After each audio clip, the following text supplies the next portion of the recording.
Howdy folks, and welcome back to Elite Dangerous with the mighty Jingles. I do hope you're all enjoying your weekend, although it's quickly becoming traditional at this point for me to add the disclaimer, at least for those of you for whom the term weekend still actually means something. What's that new ship, Jingles? It's nothing fancy, it's just an Imperial courier. I mean, it is a very, very nice looking ship, but you only need the Imperial rank of Squire to unlock it, which takes no time whatsoever. Then again, if you're doing the Mainani to Nagalin courier runs, the Imperial rank of Duke takes no time whatsoever, and that's what I'm going to be aiming for in today's video. And what's so great about being an Imperial Duke? Well, for a start, you're an Imperial Duke. But do you remember how in the last episode I was asking the question, well, what exactly is the point? I mean, what am I earning all of this money for? What am I grinding for? What's my aim? What's my purpose in the game? Well, I have decided that just being the proud owner of a 22 million credit Imperial Clipper and holding the rank of Baron is not enough. At the rank of Duke, you unlock access to the most expensive and most beautiful ship in the game, the Imperial Cutter, which is essentially a bigger, vastly more expensive, and way more badass version of the Imperial Clipper. The Cutter is basically a frigate. I mean, it's big. It can fit a fighter launch bay and launch 2 fighter escorts, which you can jump into and have the ship flying around on autopilot. You can hire crew to pilot the fighters to defend your ship. I mean, it's a big ass ship. Also, as I may have mentioned, eye-wateringly expensive, at well over 200 million credits, although there are places where you can buy it at a discount. But of course, even that amount of money only gets you the basic ship with the cheapest available components, so even more copious amounts of money still need to be thrown at it to make the ship effective. But it's something to aim for. Now, I know that the rank grind isn't going to be that difficult, and is also actually probably going to be quite profitable, because I've already established allied relations with the various different factions at Nagalin and Mainani, where I was doing the ultra efficient courier runs to get to the rank of Baron a couple of episodes ago.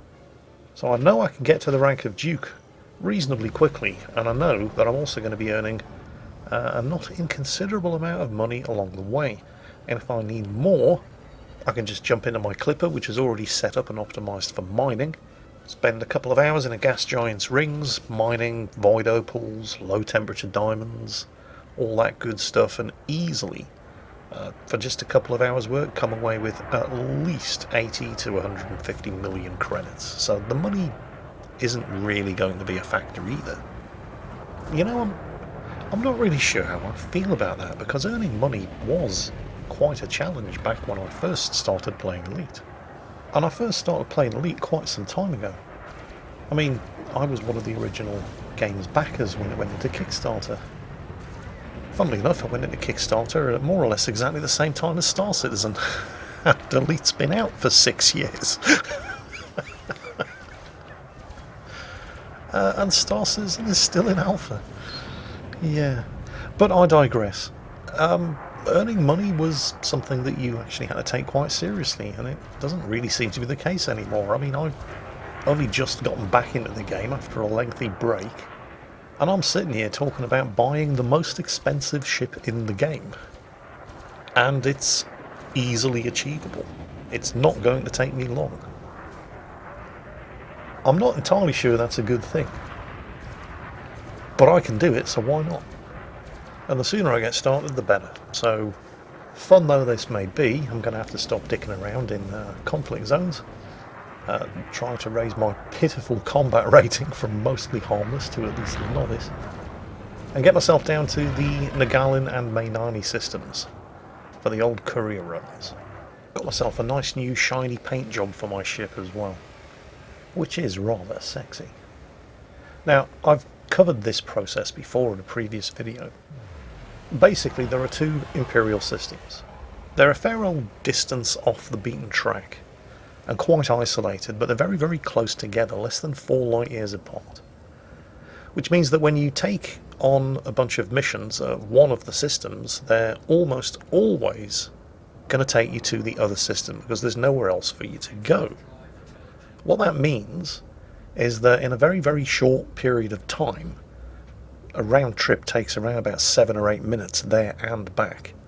You can hand in an awful lot of missions in a very, very short period of time. Individually, the missions don't pay very much at all.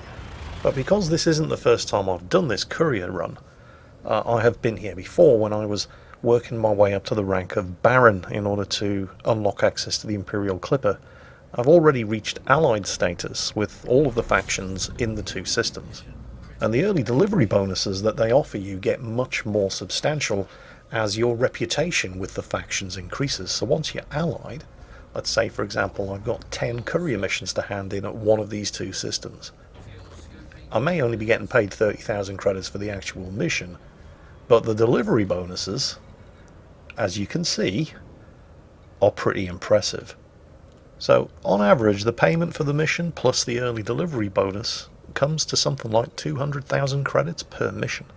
And while 200,000 credits per mission doesn't seem like a lot of money if you're used to mining hotspots in the rings of gas giants and returning with your hold full of low temperature diamonds or void opals and dumping them onto the market for 150 million credits a pop, 200,000 credits per mission isn't a lot.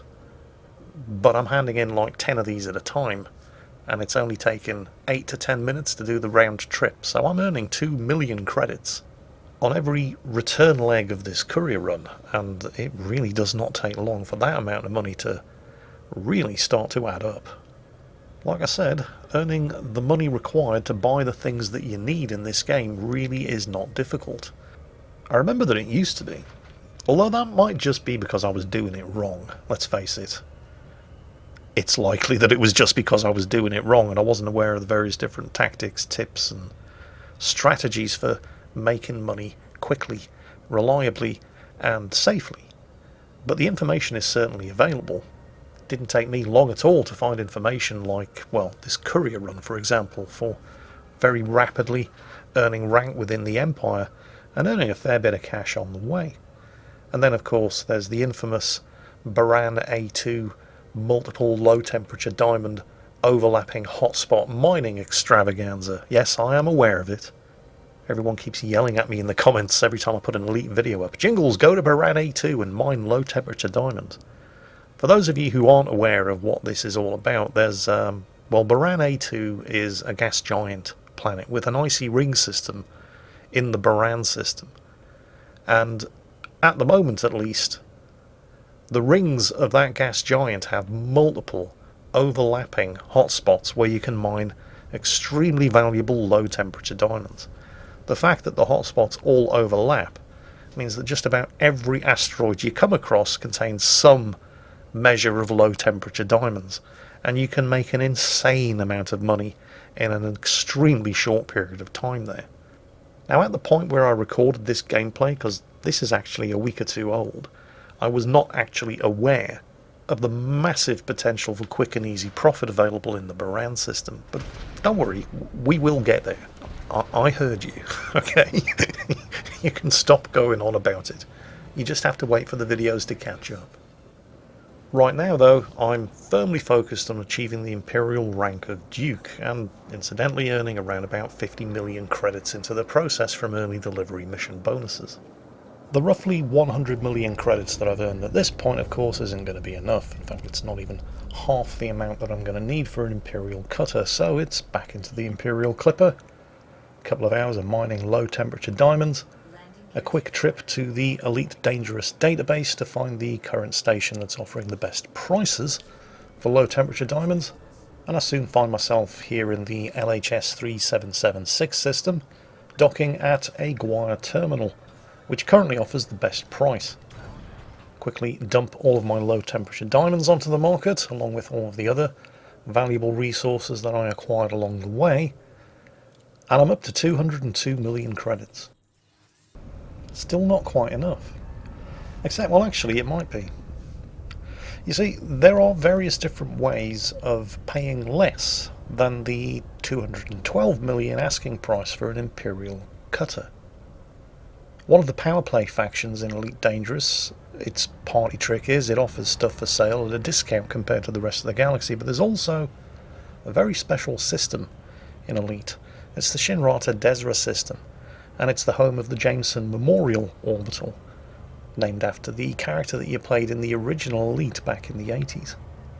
And there are a couple of very special things about the Shinrata Desra system and the Jameson Memorial Station.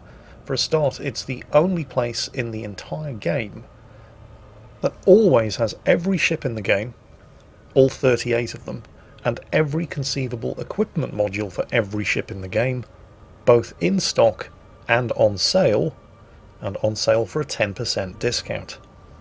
Wow, Jingles, that sounds like a bit of a bargain. How come more people don't shop here? Well, you see, that's the trick.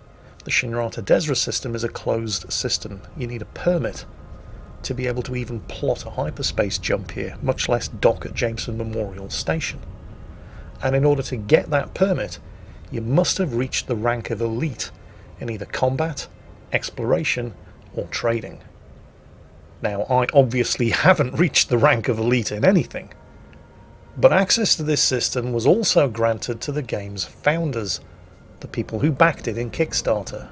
And I did back the game in Kickstarter, so I do have access to this system. It wasn't the only reward that early backers on Kickstarter received. We also had the option of starting the game in a brand spanking new shiny Cobra Mark IV, which is the upgraded model over the Mark III Cobra, the ship that everybody played in the original Elite because it was the only ship in the game, rather than the standard Sidewinder package that everybody who didn't back the game in Kickstarter was forced to start the game with. The only problem, of course, is that while the Cobra Mark III is amazing, the Mark IV is a massive stinking turd.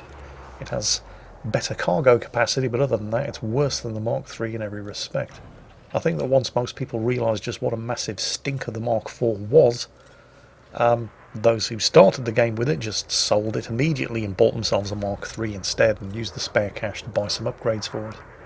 So, yeah, the Mark IV wasn't much of a reward.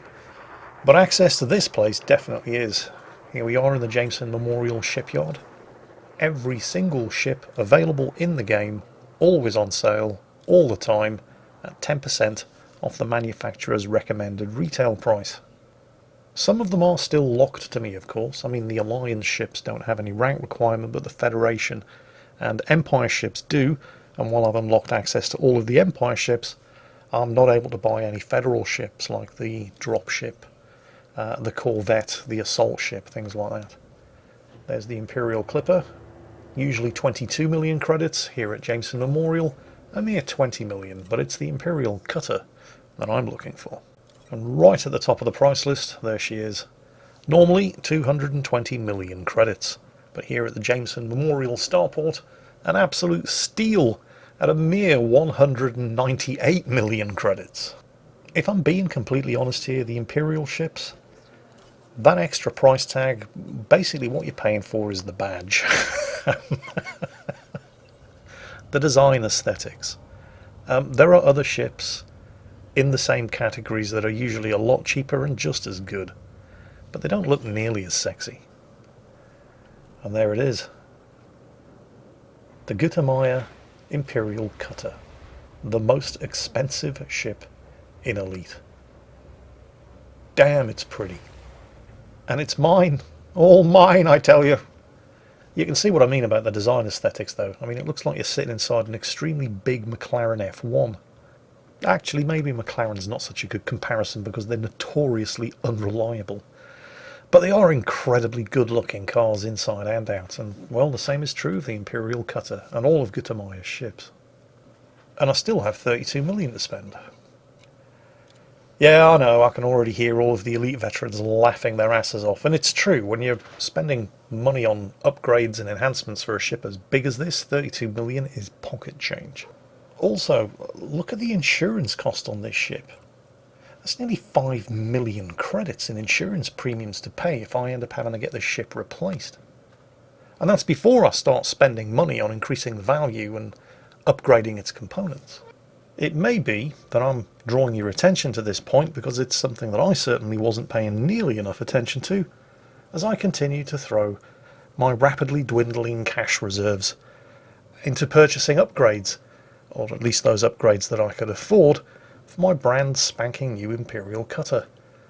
And of course, the more money I threw at it, the higher the insurance cost rose, and the lower my actual available supply of credits sank. Now, I know what you're thinking, okay? Jingles, why are you making a point of showing us this? You didn't immediately take the ship out, get it wrecked, and not have the money to rebuy it, did you? No, that's not what happened.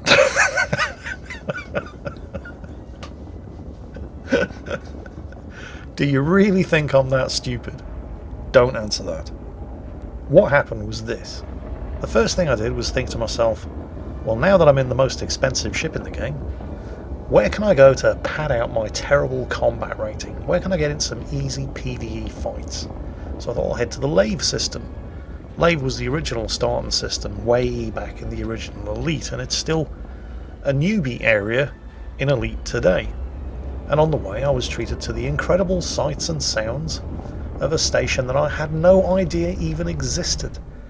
This is the Warrenus station. Seriously? I paid all this money for this ship and an expensive advanced docking computer, and it's knocking me into the side.